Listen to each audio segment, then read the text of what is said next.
Good morning. It is Thursday, August 7th. This is the Automotive State of the Union. I'm Paul J. Daly. This is Kyle Mountsier. Today we have a fun one. We're talking about Ford's Model T moment. Cybertruck is target practice, and Rivian's charging, we'll call it a charging retreat.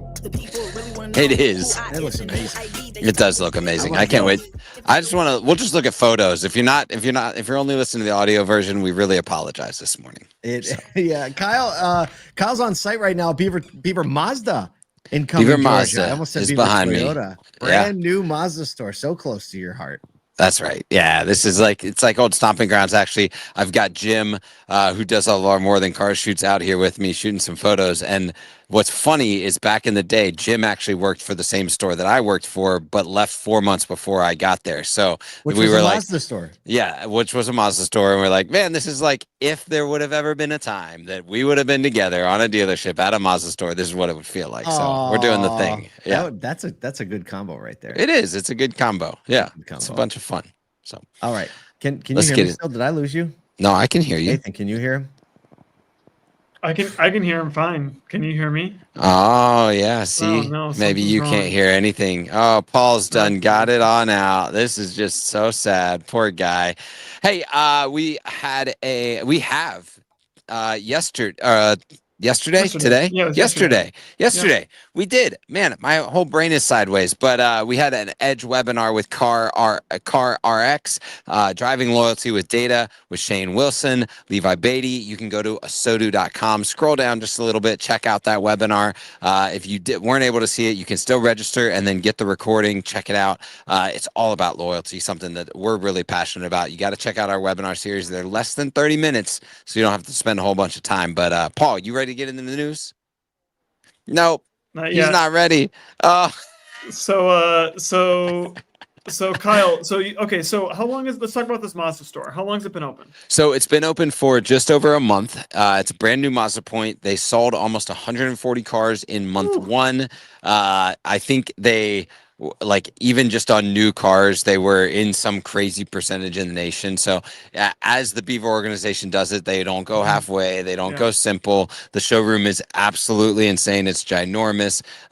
They've got one of the 35th anniversary Mazda Miata sitting right on the showroom floor, which I think there's only 1,000 being made and like 360 in the first run. So that's been cool to check out this morning. But it's always a vibe here. We're over in the service department. I just love like watching how many people are hanging out in a service department on a day. Yeah, Nothing. I'm back. great. Sorry about that. There's nothing like the service department in the morning ever. It's one of my favorite. Little coffee, it's great. It's Yeah, one of my favorite auras, as the kid would say. the aura. There you go. Aura. It's one of my Let's favorite get into the show. Let's Nathan do and it. I talked about random stuff long enough. I could actually hear you. Ford is gearing up for a major EV push with plans to build a new generation of affordable electric vehicles. We've heard that before. Kicking off a pivotal new chapter in this that CEO Jim Farley has dubbed the company's Model T moment. The EV line will include a mid-size pickup set to launch in 2027 from Ford's Louisville assembly plant. Batteries are going to be supplied by Ford's upcoming $3 billion lithium ion phosphate battery plant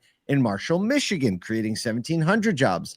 The Marshall project has faced a lot of controversy, construction pauses, political scrutiny due to its partnership with Chinese battery giant CATL, but they're going to move forward after securing their tax credits.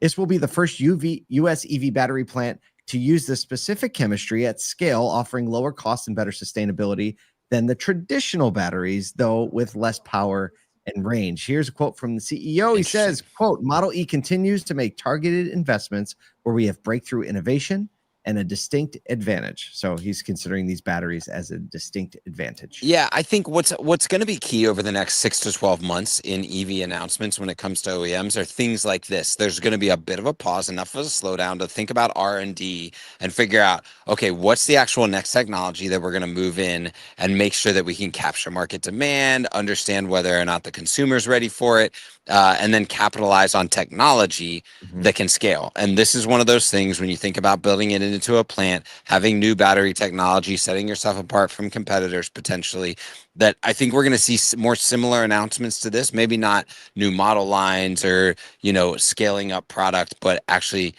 recognizing that tech is going to drive the next wave of EV adoption. I think a lot of people, including myself, are like, we'll believe it when we see it. Right. Right. We've had a lot of how many people have said affordable EV, right? Every company sure. has said it. Only the Chinese manufacturers seem to be doing it, but we can't, we don't have those here. And, you know, we had this company Slate saying they're going to do it. So we'll see what happens. I mean, it's always like, are we going to hit? It's always a moving target. Speaking of moving targets. Oh, see, that was so I had good. to do that one. I wanted it so bad. Elon Musk once pitched the Tesla Cybertruck as military-ready, apocalypse-proof beast. He did say that. The U.S. Air Force has plans for it, not just in the way that he envisioned. The Air Force Test Center is requesting purchase of 2 Cybertrucks as part of a 33-vehicle target fleet at its White Sands missile range. A military document suggests adversaries might use Cybertrucks would have been found, here's the quote, have been found not to receive the normal extent of damage expected upon major impact, saying those suckers are tough, right? Basically, is what that says. The government documents left a glowing review of the Cybertruck, saying its aggressively angular and futuristic design, paired with its unpainted stainless steel exoskeleton, sets it apart from competitors. Additionally, its 48-volt architecture provides superior power and efficiency, a feature that rivals are only beginning to develop.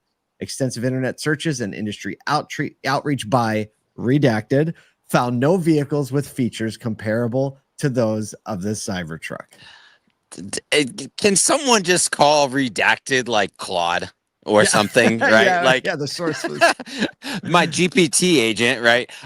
No, I mean, look, whenever I see one of these things, I'm just waiting for Halo to put it in their most recent game update and put a little like cockpit on the back of that thing and have a gun strapped to it and just armor the heck out of it. Missile battery belongs in the back. It just does. Yeah. I mean, what I think is really interesting about this is when you think about all of the new technology that's in this thing that they have the ability to test, and think about when it's on range, and any of those type of new tactics or things that they're thinking about. Plus, like, who doesn't want to shoot up in a Cybertruck? Like, that just sounds cool. I really feel like this vehicle, like, I really do want the U.S. military to use them as offensive vehicles. How dope would it look? Just rolling in. It was made for it. I think that's what they had in mind when they made it. But it has to be. One thing's for sure. Like, everybody hopes they release videos, but they won't. They'll never.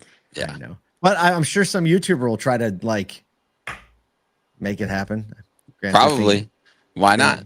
I mean, blowing stuff up always gets views. Oh, I wish we had a lot of money. Speaking of views and a lot of money. Good one. Man, talk about bougie. Charging your EV in the Hamptons just got a whole lot cozier. Rivian's new Southampton charging outpost swaps the gas station vibes for a beachside boutique charm, and locals are noticing. Check it out. This is like, it's a full resort style place to charge. The cedar shingled lounge features 6 DC fast chargers, a kids play area, 24/7 restrooms, and complimentary Hampton coffee, which I don't know, maybe it's good. From August 7th to 10th, drivers can plug in for free, enjoying curated snacks, even test driving a Rivian. So they're doing a little like brand launch thing here. Every mile charged is also powered by renewable energy, solar and wind included.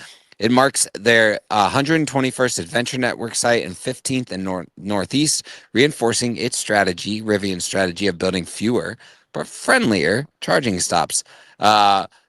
The New York Post called Rivian the, quote, it car of the Hamptons, an identity that fits perfectly with its understated upscale outpost design. Kind of an interesting move. If you know what the Tesla diner looks like, this is the opposite. It's the total opposite. It's the opposite of that, which makes sense. It's the Cybertruck versus the Rivian RT1.